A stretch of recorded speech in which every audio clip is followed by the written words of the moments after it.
నా ప్రియమైన బిడ్డా, నా మాతృ జాగ్రత్తగా ఆలకించుము. నేను ఎన్నిసార్లు చెప్పినా నీవు అర్థం చేసుకోవడం లేదు. చిన్న తప్పే కదా, పెద్ద తప్పు కాదు కదా, పెద్ద తప్పైతే పాపం కాని చిన్న తప్పు పాపము కాదు కదా అని నీవు అనుకుంటావు. చిన్న తప్పు అయినా పెద్ద తప్పు అయినా తప్పు తప్పే కదా. అది తల్లిదండ్రులైన ఆదాము అవ్వలు కూడా అదే చేశారు. దేవుని ఆజ్ఞ మీరి ఆజ్ఞ అతిక్రమించి దేవుడు తినవద్దు అన్న పండుని తినకూడదు అని అనుకున్నారు. కాని అపవాది అయిన సాతాను వాళ్లని పాము రూపంలో వచ్చి మోసం చేసింది. వాళ్లు మోసపోయారు. ముందుగా అవ్వమ్మ మోసపోయింది. దేవుడు ఈ పండు తింటే చచ్చిపోతావు, తినవద్దు అన్నాడు. కాని ఆ పండు తింటే నీవు సావనే సావవు, నీవు దేవుని జ్ఞానము పొందుకుంటావని, దేవుని వలె నీవు అయిపోతావని దేవుడు అబద్ధమాడాడని నేను చెప్పినది నిజమని అవ్వమ్మకు చెప్పింది సాతాను. అవ్వమ్మ ఇది నిజమే అని నమ్మి తినవద్దన్న పండును తిని తప్పు చేసి పాపం మూట కట్టుకున్నది. అవ్వమ్మ తర్వాత భర్త అయిన ఆదాము దగ్గరికి ఒక పండు పట్టుకుని వెళ్లి ఆయనకి ఇవ్వగా ఆదాము కూడా తిని తప్పుచేసి పాపం మూట కట్టుకున్నాడు. కనువిప్పు కలిగింది. అప్పటికి ముందు వారికి శరీరం మీద బట్టలు లేవు.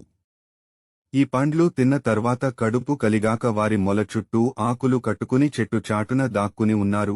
దేవుడు సాయంత్రం వస్తున్నప్పుడు నడక శబ్దము విని చెట్టు వెనకాల ఆదాము అవ్వలు దాక్కున్నారు. ఆదాము ఎక్కడున్నావు అని పిలవగా నేను మీరు వచ్చే శబ్దం విని చెట్టు చాటున దాక్కున్నాను అని చెప్పాడు.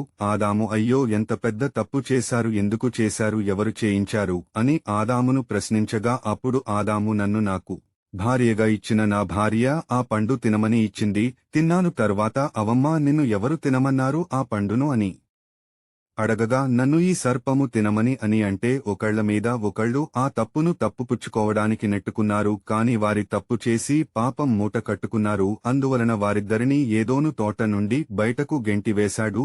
దేవుడు అంటే వారి పిల్లలు కూడా పాపములో పడిపోయారు. ప్రియులారా, నీవు కూడా అదే బాటలో ఉన్నావు. తప్పు చేస్తున్నావు. తప్పు చేసేటప్పుడు తప్పు చేస్తే పాపం మూటగట్టుకుని నరకానికి వెడతామని నీకు తెలియదా? నీకు తెలుసు అయినా నీవు అదే పాపం చేస్తున్నావు. తప్పు చేయొద్దు. తప్పు చేస్తే తప్పు చేసే పాపముల పడిపోయి నశించిపోతావు అని నరకానికి వెడతావని ఎన్నిసార్లు చెప్పినా, ఎన్నిసార్లు వివరించినా నీవు అర్థము చేసుకోవడం లేదు. ఇప్పటికైనా నా మాటలు అర్థం చేసుకో. నీవు మీ కుటుంబము నా సన్నిధికి అంటే పరలోక రాజ్యము రావాలని నేను ఈ మాటలు నీకు తెలియజేస్తున్నాను. ఈ రోజు నుండి నేను చెప్పినట్లు జాగ్రత్తగా వినుము. పరిశుద్ధ గ్రంథములోని వాక్యమును వినుము. చీరపుత్రుడైన యేసు జ్ఞాన గ్రంథము 5వ అధ్యాయము 14 మరియు 15వ వచనములు. నీవు శాడీలు చెప్పుటలో దిట్టవనిపించుకోవలదు.